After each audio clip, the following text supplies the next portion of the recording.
Sistem Anglo-Saxon. Pengantar Hukum Indonesia.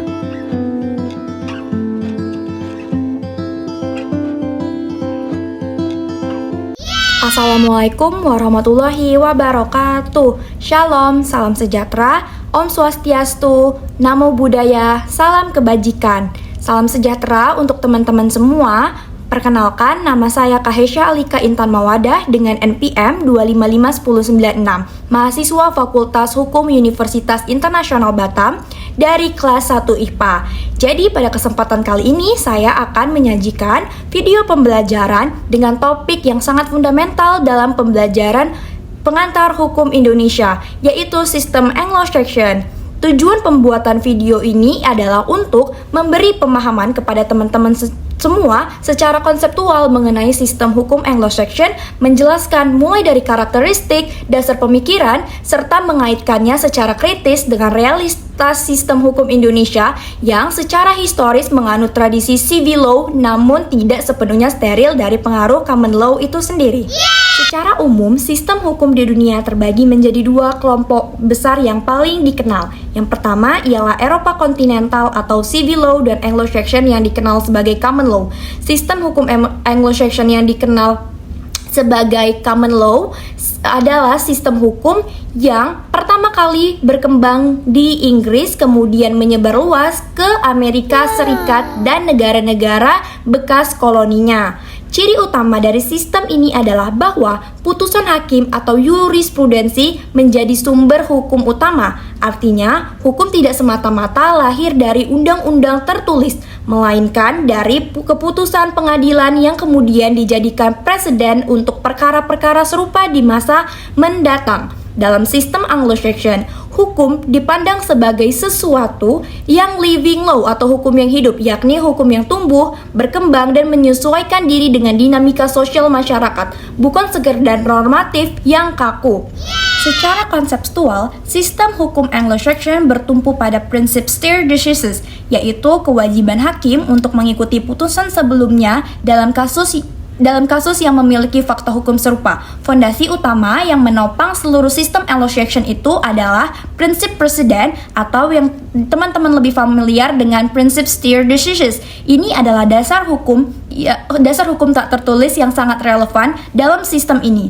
Stare decisis at non-quite mover memiliki arti berpegang pada putusan yang telah ditetapkan dan jangan mengganggu hal-hal yang sudah ditetapkan itu sendiri. Menurut Vince Vaughn dan Francisco Parisi, dengan adanya prinsip ini, hakim setelahnya wajib untuk memutuskan perkara berdasarkan putusan pengadilan sebelumnya.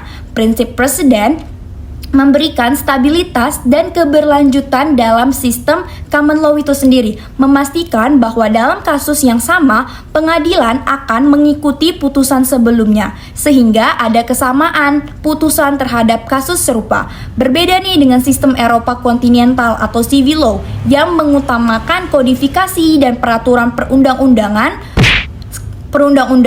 common law menetapkan praktik peradilan sebagai laboratorium utama pembentukan hukum itu sendiri.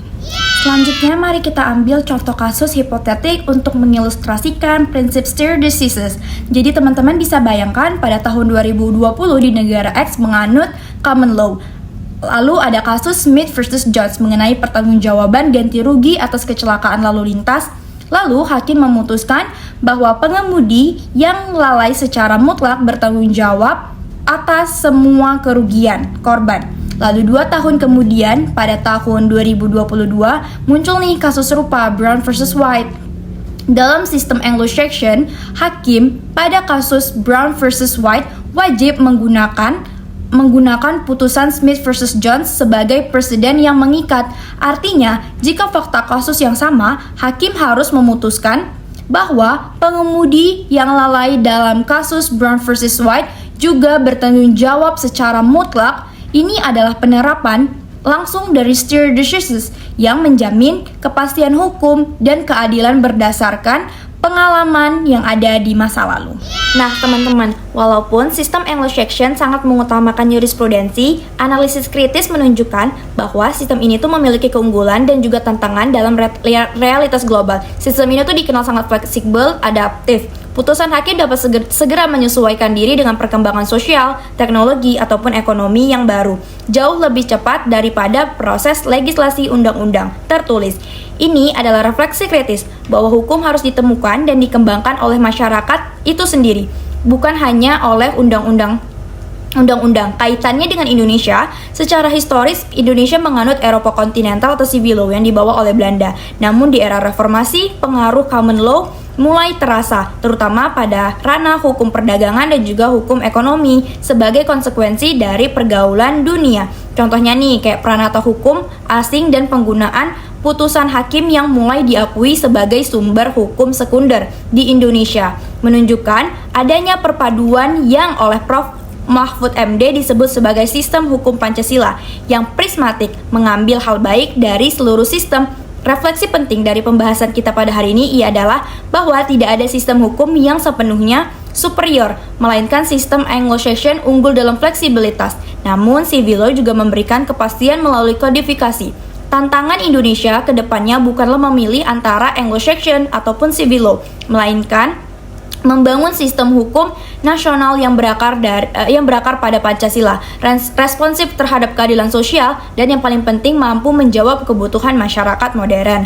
Sebagai kesimpulan pada kali ini, sistem Anglo-Saxon itu merupakan sistem yang berbasis jurisprudensi dan presiden hakim dengan peran pengadilan sebagai pusat pembentukan hukum. Indonesia meskipun berakar pada civil law tidak terlepas dari pengaruh common law dalam praktiknya.